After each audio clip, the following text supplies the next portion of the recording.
मित्रों, स्वागत है आपका हमारे YouTube चैनल GS मस्ती विद विनय सर के साथ। आइए जुड़ते हैं हिंदी की अगली कड़ी में कुछ महत्वपूर्ण प्रश्नों के साथ जो समीक्षा अधिकारी, सहायक समीक्षा अधिकारी, यूपी PCS मेंस में पूछे गए क्वेश्चन हैं। आइए देखते हैं, उनकी विस्तृत जानकारी लेते हैं। तिलक लगाने में किस अन्न का प्रयोग उपयुक्त होता है? वैसे गेहूँ का, जौ का, उड़द का, अक्षत का। तो हम लोग जानते हैं तिलक के साथ जो है अक्षत, जो बिना छत के, मतलब जो एकदम सीधा हो। तो अक्षत जो क्या होता है, वो जो आप धान देखते हैं जो चावल बनता है वो जो सीधा तो चावल होता है, टूटा ना हो, उसे ही क्या कहते हैं? अक्षत कहते हैं। तिलक लगाने में प्रयोग किया जाता है। जौ का प्रयोग जो करते हैं हवन सामग्री में करते हैं। ऑप्शन नंबर बी सही है। जिसका जन्म छोटी जात या निचले वर्ण में हुआ हो, उपयुक्त उसके लिए शब्द कौन सा होगा? अंडज होगा, क्षुद्र होगा, अंत्यज होगा, अछूत होगा। तो उसे जो इसका जन्म जो है छोटी जात में होता है उसे क्या बोलते हैं? अंत्यज बोलते हैं, ना कि शूद्र बोलते हैं। क्या बोलते हैं? अंत्यज बोलते हैं। बहुत अच्छा शब्द है, इस पर ध्यान से देखिएगा। जिसका जन्म छोटी जात निचले वर्ण में हुआ उसे अंत्यज कहते हैं। जो अंडे से जन्मा होता है उसे अंडज कहते हैं। अंडे से जन्मे वाले व्यक्ति को क्या कहेंगे? अंडज कहते हैं। चारों वर्णों जिससे क्षत्रिय, वैश्य, शूद्र, जिसे अंतिम स्थान प्राप्त है उसे शूद्र कहते हैं वर्णों में। जिसे छूना मना हो अथवा जो छूने योग्य न हो उसे अछूत कहते हैं। अंत्यज शब्द के लिए सही वाक्य है, देखिए फिर से अंत्यज का उपयोग कर दिया। अंडे से पैदा होने वाला, किसी के अंतर से उत्पन्न, अपने सगे संबंधियों को छोड़ देने वाला तथा कथित निम्न जात में जन्म लेने वाला, यही हो जाएगा ऑप्शन नंबर डी। जिसका उपचार ना हो सके के लिए एक शब्द है दुस्साह, असाध्य, श्रम साध्य, साधनहीन। कहते नहीं बहुत असाध्य है ये चीज़, तो वो असाध्य जिसका उपचार ना हो सके। जिसकी सहायता कठिनाई या दूर से किया जा सके वाक्यांश के लिए एक शब्द दुस्साहस होता है, जो दुस्साहस होता है। जिसका उपचार श्रम से हो सके उसे श्रम साध्य कहते हैं, मतलब श्रम से जिसका उपचार हो सके उसे क्या कहते हैं? श्रम साध्य। जबकि साधन से रहित के लिए शब्द साधनहीन होता है। अगला हम लोग देखते हैं, वीर पुत्र को जन्म देने वाली वाक्यांश के लिए एक शब्द है। वीर पुत्र वीरांगना होगा, पुत्रवधू होगा, वीर प्रशु होगा, वीर बहुरी होगा। तो उसे कहते हैं वीर प्रशु होगा। क्या होगा? वीर प्रशु। प्रशु ऑप्शन नंबर सी आपका सही होता है यहाँ पे। वीर स्त्री के लिए एक शब्द जो वीर स्त्री होगी उसे क्या कहा जाएगा? उसे वीरांगना कहा जाएगा, उसे वीरांगना कहा जाता है।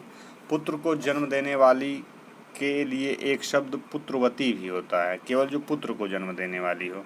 और वीर बहू के लिए शब्द वीर बहुरी होगा, जो बहु वीर होगी। तो यहाँ हमारा ऑप्शन नंबर वीर प्रशु हो जाएगा।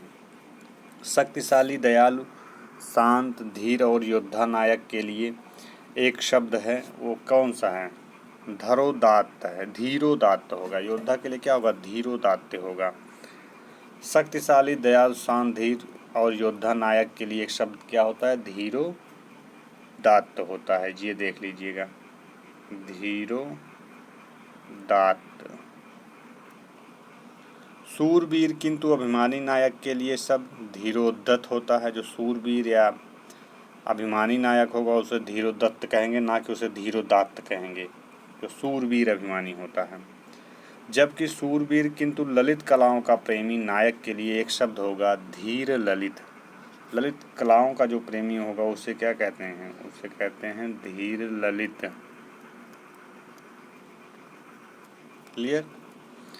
आइए अगला देखते हैं। वह नायिका जो अपने पति के परदेश में होने के कारण दुखी हो उसे क्या कहते हैं? उसे वियोगिनी कहेंगे। हम बताए थे इसके वाले किसी न किसी क्वेश्चन में अभी। उसे क्या कहते हैं? वियोग में है, उसे वियोगिनी कहेंगे। वह नायिका जो अपने पति के इस प्रदेश में होने के कारण दुखी हो के लिए एक शब्द होगा वियोगिनी कह सकते हैं या विरहणी कह सकते हैं, दोनों शब्द आप यूज़ कर सकते हैं। जिस स्त्री का पति अगर प्रदेश चला गया उसे हम लोग क्या कहते हैं? उससे हम लोग बोले थे प्रोषित पतिका, प्रोषित प्रतिका। क्या बोले थे, जिस स्त्री का जो है पति परदेश चला गया हो वो स्त्री कहलाएगी प्रोषित पतिका। जो विरह या दुख में जलने वाली स्त्री होती है उसके लिए एक शब्द होगा विरह विदग्धा। एक शब्द जो ये लिखा गया है विरह विदग्धा, ये देखिए विरह विदग्धा, ये क्या होगा, किसके लिए एक शब्द होगा, वह स्त्री जो वियोग में या विरह में जलने वाली स्त्री होगी उसे क्या कहेंगे, विरह विदग्धा। वह स्त्री जिसका पति रात में दूसरी स्त्री के पास रहकर प्रायः आया हो, मतलब अपनी स्त्री के पास ना रहा हो रात भर और दूसरे जगह से आया हो, उसके लिए कौन सा एक शब्द होगा। बहुत ही अच्छा शब्द है, डायरेक्ट ऐसे पूछ सकता है। उसके लिए एक बहुत ही अच्छा शब्द है जिसे बोलते हैं खंडिता, मतलब खंडित कर दिया हो जिसे, उसे बोलेंगे खंडिता। ये लोग क्या कहलाएंगे, खंडिता कहलाएंगे। अगला देखते हैं, खाद्य सामग्री जो यात्रा के समय रास्ते में उपभोग के लिए दी जाती है, बहुत सही है। स्वाल्पाहार होगा, पथ्य होगा कि पाथे होगा, उपाहार होगा, ना तो उपहार होगा ना पथ्य होगा ना स्वाल्पाहार होगा, पाथे होगा। पाथे मतलब पथ में, रास्ते में। खाद्य सामग्री जो यात्रा के समय रास्ते में उपभोग के लिए दी जाती है उसे पाथे कहते हैं। ठीक। स्वाल्पाहार का अर्थ स्वयं के लिए वह आहार जो थोड़ा या कम हो। उपाहार एवं पथ्य अन्य अर्थ प्रकट करते हैं। आधी रात का समय क्या होगा, निशीथ बोलते हैं। आधी रात को विभावरी सरवरी निशा नहीं बोल, जो आधी रात का समय हो जाएगा उसे निशीथ कहेंगे। ध्यान से एकदम देख लीजिएगा, आधी रात नहीं तो मार के चले आओ निशा, तो आधी रात के समय को क्या कहते हैं, निशीथ कहते हैं। सरवरी विभावरी निशा रात्रि के पर्यायवाची हैं सब। जिसके पास कुछ भी ना हो, वाक्यांश के लिए एक शब्द है अकिंचन, किंचित, आकुंचन, अलब्ध। अकिंचन जिसके पास कुछ भी ना हो उसके लिए एक शब्द होता है हमारा अकिंचन। किंचित का अर्थ कुछ अथवा थोड़ा होता है, जबकि अकुंचन का अर्थ सिमटना होता है। अलब्ध उसे कहते हैं जिसे प्राप्त ना किया जा सके। जिसके पास कुछ ना हो उसके लिए उपयुक्त शब्द है अकिंचन। जिसके पास कुछ ना हो उसके लिए एक शब्द है अकिंचन। जिसे बुलाया ना गया हो वाक्य के लिए एक शब्द होगा, उसे क्या कहते हैं, अतिथि कहते हैं, का अभ्यागत कहते हैं, कि अनाहूत कहते हैं, कि रिश्तेदार कहते हैं, क्या कहते हैं, जिसे बुलाया ना गया हो। जिसे बुलाया ना गया हो। अतिथि तो बिन बुलाए मेहमान होते, मतलब कब आ जाएं कुछ उनका पता नहीं है। और ये पूछ रहा है जिसे बुलाया ना गया हो उसके लिए अनाहूत कहते हैं। शेष विकल्प प्रयुक्त शब्द अर्थ प्रकट करते हैं, लेकिन यहाँ पे क्या है, जिसे बुलाया ना गया उसे अनाहूत कहते हैं। क्लियर। मोक्ष की इच्छा रखने वाले वाक्यांश के लिए बहुत ही अच्छा शब्द बहुत बार पूछा गया है, उसे बोलते हैं मुमुक्षु। क्या बोलते हैं, जो मोक्ष की इच्छा रखता है उसे क्या कहते हैं, उसे मुश कहते हैं। तो ऑप्शन नंबर सी आपका सही होता है। यहाँ पे योग करने वाले को योगी कहेंगे, जो योग शब्द आएगा। जबकि योग में लीन रहने वाले जबकि तप में जो लीन होंगे या तपस्या में उन्हें तपस्वी के नाम से जाता है। काम से मुक्ति वाले व्यक्ति को मुक्तिकामी कहते हैं। मोक्ष की कामना करने वाला वाक्यांश के लिए एक शब्द अभी हमने बताया था, क्या है, मुमुक्षा। Option number C. रंगमंच के पर्दे के पीछे का स्थान क्या कहलाता है, बहुत बार पूछा गया, बहुत ही अच्छा क्वेश्चन है। पृष्ठभूमि कहलाएगा, मंच पृष्ठ कहलाएगा, गुहा मंच कहलाएगा, नेपथ्य कहलाएगा। लोग मंच पृष्ठ पे मार के आएंगे, लेकिन ध्यान में रखिएगा उसे क्या कहते हैं, उसे नेपथ्य कहते हैं। उसे क्या कहते हैं, नेपथ्य। रंगमंच के पीछे का स्थान नेपथ्य कहलाता है। हवन में जलाने वाली लकड़ी के लिए ये भी बहुत ही अच्छा क्वेश्चन है जो हम लोग डेली यूज़ करते हैं। हवन में जलाने वाली लकड़ी को क्या कहते हैं, हवन सामग्री कहेंगे, हवन काष्ठ कहेंगे, शुष्क काष्ठ कहेंगे या समिधा कहेंगे। बहुत ही अच्छा, लोग काष्ठ से जाके क्वेश्चन मार देंगे, तो ये सब नहीं है, तो हम लोग मारेंगे समिधा। हवन में जो लकड़ी जलाई जाती है उसे समिधा कहते हैं। क्या कहते हैं, समिधा। आइए और देखते हैं। दिशाएं ही जिनका वस्त्र हैं उन्हें कहा जाएगा विश्वम्भर, दिक्पाल, दिगंबर, पैगंबर। तो दिशाएं ही जिसका वस्त्र है उसे दिगंबर कहा जाता है। विश्वम्भर विष्णु का पर्यायवाची है, पैगंबर दूत को कहते हैं, दिक्पाल का अर्थ दिशा का स्वामी होता है। जिसका जन्म कन्या के गर्भ में हुआ, अर्थात वह व्यक्ति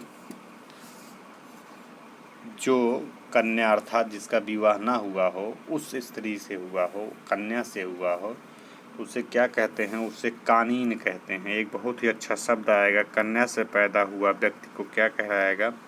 कानीन कहलाएगा। कानीन। वन में लगने वाली आग वाक्यांश के लिए एक शब्द है, उसे दावाग्नि कहते हैं। जैसे बड़वाग्नि, बिरहाग्नि, जठराग्नि। तो वन में लगने वाली आग को क्या कहते हैं? दावाग्नि कहते हैं।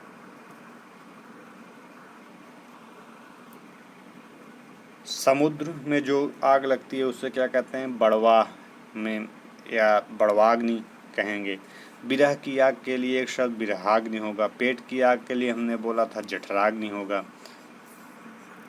पेट की अग्नि के लिए अभी हमने बताया जी जठराग्नि आ गया। पेट में लगने वाली आग इसे बोलते हैं जठराग्नि।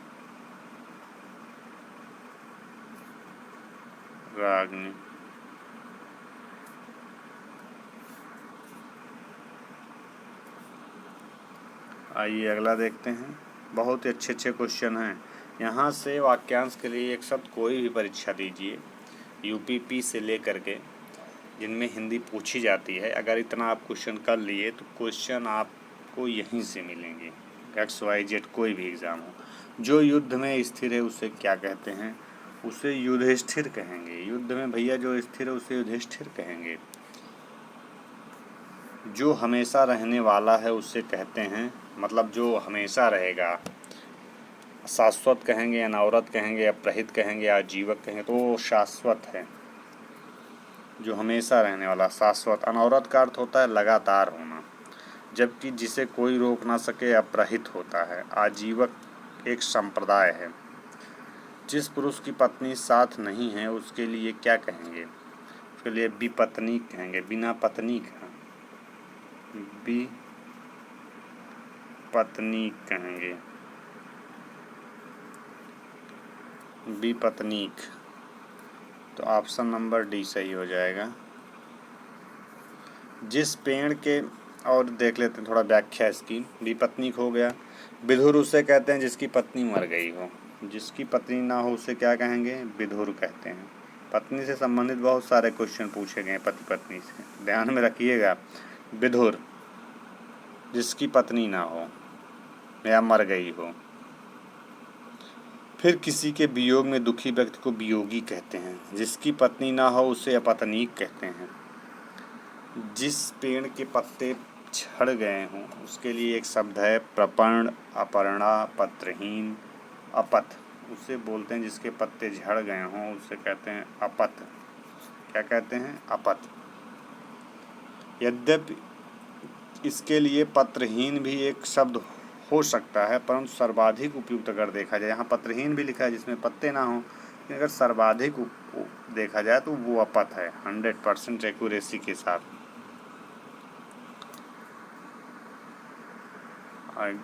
मित्रों, यहाँ कुछ महत्वपूर्ण प्रश्न थे। यदि यह वीडियो अच्छा लगा हो इसे शेयर और सब्सक्राइब करिए। हम मिलते हैं अपना पुनः दूसरे वाले वीडियो में। तब तक के लिए धन्यवाद।